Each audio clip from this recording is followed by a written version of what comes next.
This is going to be a video tutorial on how to enable or disable notifications in the Opera web browser. I will be using a desktop PC for this. Let me jump over to my browser here. I have the Opera web browser opened up now. To enable or disable notifications, it's very easy to do. The first thing you want to do is open Settings. I'm going to go off to the upper left-hand corner, up to the little red O. I'm going to click on the red O. Then I'm going to go down to where it says Settings. And I'm going to click on Settings. Now in the pane off to the left-hand side, I'm going to click on Privacy and Security. Then on the center pane, I'm going to click on Site Settings.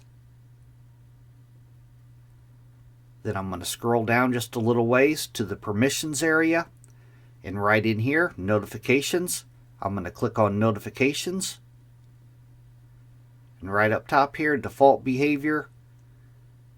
By default, this is probably toggled on up here. Sites can ask to send notifications, but you can toggle on the bottom one here, Don't allow sites to send notifications.